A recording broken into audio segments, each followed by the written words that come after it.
Sugar நிறைய இருந்தால் தான் காலில் புண்ணு ஆறாதுன்னு நிறைய பேர் நினச்சிட்டு இருக்காங்க.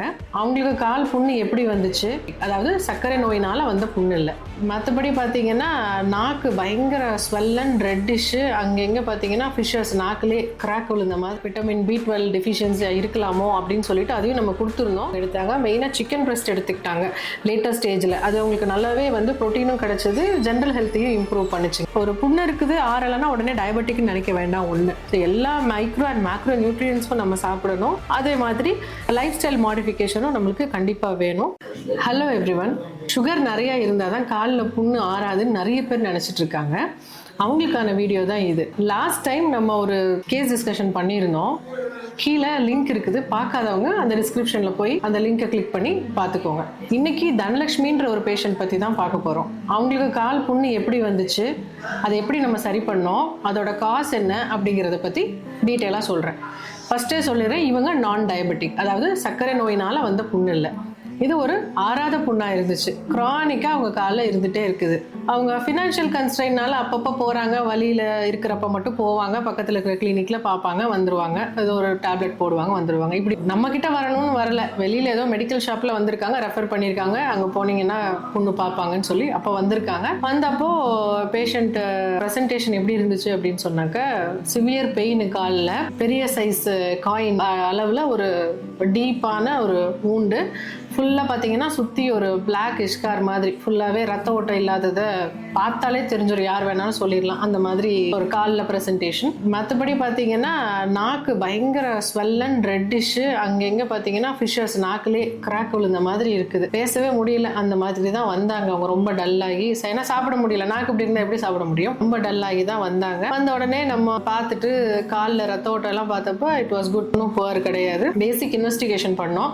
சர்ப்ரைசிங்லி எல்லாமே நார்மல். ஆனால் ஒரே ஒரு விஷயம் என்ன அப்படின்னா, அவங்களோட அந்த நாக்கில் உள்ள சிம்டம்ஸும் அவங்களோட அந்த கிளாசைட்டிஸ்ன்னு சொல்லுவோம், நாக்கில் உள்ள அந்த வீக்கமும் ஒரு சஸ்பெக்ட் பண்ண நான் விட்டமின் B12 டெஃபிஷியன்சியாக இருக்கலாமோ அப்படின்னு சொல்லிட்டு அதையும் நம்ம கொடுத்துருந்தோம். அது வந்து விட்டமின் B12 டெஃபிஷியன்சியாக தான் இருந்துச்சு. ஸோ நம்ம ஃபஸ்ட்டு காசை தான் ட்ரீட் பண்ணணும் அப்படின்னு சொல்லிட்டு நம்ம வந்து விட்டமின் B12 டெஃபிஷியன்சிக்கு நம்ம என்ன ப்ரோட்டோகாலோ அதே மாதிரி ஒரு நாள் விட்டு ஒரு நாள் விட்டமின் B12 ஐவியில் போடணும். பட் நாங்கள் IMல தான் போட்டோம், வேறு வழி இல்லாமல். ஏன்னா பிகாஸ் அவங்களுக்கு அட்மிஷன் ஆகிறதுக்கு வேண்டாம் அப்படின்ற மாதிரி இருந்தாங்க. ஷி வாஸ் அலோன், அதனால யாரும் மேனேஜ் பண்ணுறதுக்கு இல்லை கூட. நம்ம IMலேயே போட்டோம். நாக்குக்கு வந்து ஒரு அதுக்கு தேவையான ஒரு ஆயின்மெண்ட் கொடுத்தோம். அதுக்கப்புறமா பார்த்தீங்கன்னா புண்ணுக்கான ட்ரீட்மெண்ட்டையும் நான் ஆரம்பித்தேன் அன்னைக்கே. ஏன்னா அதுதான் சிவியர் பெயின்னு சொல்கிறாங்க. அதை நம்ம வந்து நல்லா டீப்ரைட் பண்ணிட்டு டாக்டர் பார்த்துட்டோம், ரத்த ஓட்டம் நல்லா இருக்குது, ஒன்றும் பிரச்சனை இல்லை. பட் அவங்க ஒழுங்கான முறையில் சிகிச்சை பண்ணாததுனால அந்த ஸ்கார் எல்லாம் ரொம்ப ஃபார்ம் ஆகி அந்த இடமே கொஞ்சம்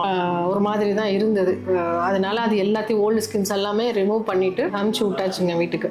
ஸோ இவங்க இந்த மாதிரி ஒரு 1 வீக் வராங்க, திரும்ப வராங்க. வாய் புண்ணு ஓகே, ஓரளவு நல்லா இருக்குது. என்னால் அவங்களுக்கு வந்து கால் புண்ணுக்கான ஆன்டிபயோட்டிக்கோ எதுவுமே ப்ரிஸ்கிரைப் பண்ண முடியல. ஒன்லி பிகாஸ் அவங்க வாய் எல்லாமே புண்ணு, எதுவுமே அவங்களால சாப்பிட முடியல. B12 டெஃபிஷியன்சியை கிளியர் பண்ணிட்டோம் அப்படின்னு சொன்னாக்க, இந்த காலஜன் ப்ரொடக்ஷன் நல்லா இருந்துச்சு அப்படின்னா நமக்கு ஆட்டோமேட்டிக்காக புண்ணும் கொஞ்சம் சரியாகும், கிரானுலேஷன்ஸ் நல்லா வரும்.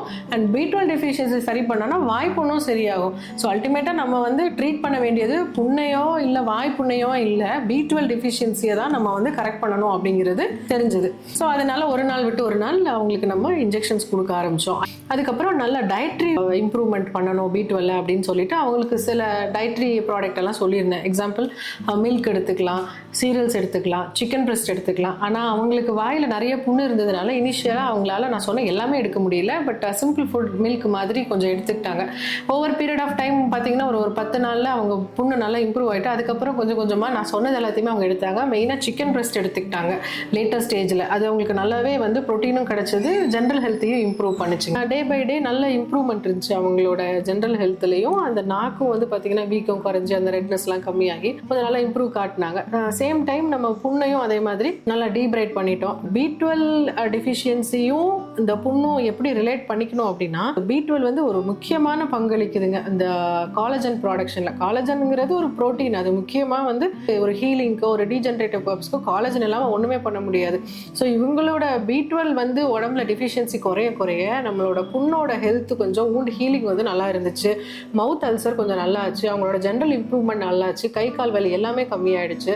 ஸோ இப்படி தான் டே பை டே தான் நம்மளால் அச்சீவ் பண்ண முடியும்.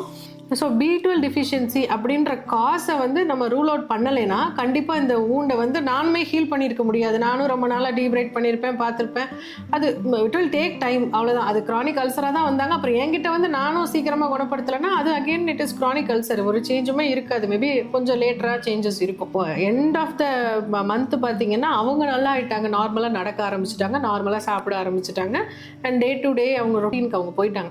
அதுக்கப்புறம் ஒரு ஃபாலோ அப் வந்தாங்க, ஒரு 1.5 மந்த்தில் வந்தாங்க. வெறும் ஸ்கார் மட்டும்தான் இருந்துச்சு. I was very happy seeing that wound. B12 டெஃபிஷியன்சியுமே கொஞ்சம் இம்ப்ரூவ் ஆன மாதிரி தான் இருந்துச்சு. நாங்கள் உடனே டெஸ்ட் பண்ணல, எவ்ரி 3 months தான் நம்ம செக் பண்ணுவோம். யூஸ்வலாக 3 months கழிச்சு வர்றாங்க, எவ்ரி திங் நார்மல். 1.5 months கழிச்சு நம்ம உடனே ஹீமோக்ளோபின்ல இம்ப்ரூவ்மெண்ட் டக்குன்னு பார்க்க முடியாது. பட் சம்ஹவ் ஷீ ஷோட் சிம்டமேட்டிக்கலி ஒரு நல்லா இருந்தாங்க. 3 months அப்புறம் பார்த்தீங்கன்னா கிளினிக்லாவும் நல்லா இருந்தாங்க. As per the investigation she was very normal and she was also very happy. நமக்கும் ஒரு சாட்டிஸ்ஃபேக்ஷன். ஸோ இதில் இருந்து நமக்கு என்ன தெரியுது அப்படின்னு சொன்னாக்க, ஒரு புண்ணு இருக்குது ஆறலைன்னா உடனே டயபெட்டிக்னு நினைக்க வேண்டாம். ஒன்று. ரெண்டாவது வந்து அதோட காசை வந்து கரெக்டாக நம்ம கண்டுபிடிக்கணும். அதுக்கு நீங்கள் வந்து சரியான டைமில் உங்களோட ஃபேமிலி ஃபிசிஷியனையோ ஒரு டயபெட்டாலஜிஸ்டையோ இல்லை யாரோ ஒரு டாக்டர் உங்களுக்கு பக்கத்தில் இருக்கவங்களோ நீங்கள் வந்து பார்த்தீங்கன்னா மட்டும்தான் அதை வந்து கரெக்ட் பண்ண முடியும். உங்கள் கேஸ்லேயுமே நான் வந்து B12 கரெக்ட் பண்ணலை அப்படின்னா எனக்கு மற்ற காம்ப்ளிகேஷன்ஸை சரி பண்ணுறதும் கஷ்டம்தான். ஸோ நீங்கள் வந்து ஒரு ஈஸியான ஒரு விஷயத்த முதல்ல சரி பண்ணாமல் ஒரு 2 மாதம் 3 மாதம் போட்டிங்கன்னா அந்த புண்ணோட காம்ப்ளிகேஷன்ஸே வந்து உங்களுக்கு ஒரு பெரிய விஷயமா இருக்கும் ட்ரீட் பண்ணுறதுக்கு. அதை சுற்றி இருக்கிற பிளட் வெசல்ஸ் இன்ஃபெக்ஷன் ஆகும். அண்ட் எலும்புக்குள்ள அந்த இன்ஃபெக்ஷன் போயிடுச்சுன்னா அது ஒரு பிரச்சனையாகும். அப்புறம் நம்ம அடுத்தடுத்து உள்ளதை தான் பார்க்க முடியுமே தவிர நம்மளால ஒரு சின்ன விஷயம் தான் அதை நம்ம வந்து கரெக்ட் பண்ணிட்டோம், ஒரு B12ங்கிற விஷயம் தான் அதை நம்ம கரெக்ட் பண்ணிட்டோம் அப்படின்னு சொன்னாக்க மேபி இந்த காம்ப்ளிகேஷன்ஸ் எல்லாம் நம்ம அவாய்ட் பண்றதுக்கு நிறைய சான்சஸ் இருக்கு. ஸோ எப்பயும் நான் சொல்ற மாதிரி தான், மருந்து மட்டுமே நம்ம சாப்பிட்றதுனால குணப்படுத்த முடியாது. ஸோ எல்லா மைக்ரோ அண்ட் மேக்ரோ நியூட்ரியன்ஸும் நம்ம சாப்பிடணும். அதே மாதிரி லைஃப் ஸ்டைல் மாடிஃபிகேஷனும் நம்மளுக்கு கண்டிப்பா வேணும். சின்ன சின்ன எக்ஸசைஸ்ல இருந்து ஆரம்பிச்சு ரன்னிங், ஜாகிங், ஸ்விம்மிங் இன்னைக்கு வயசானவங்க கூட எல்லாரும் பண்ணிட்டு இருக்காங்க. So every one must include life style modification. புதுசா ஒன்றும் சொல்லலைங்க, வருமுன் காப்பதே சிறந்தது.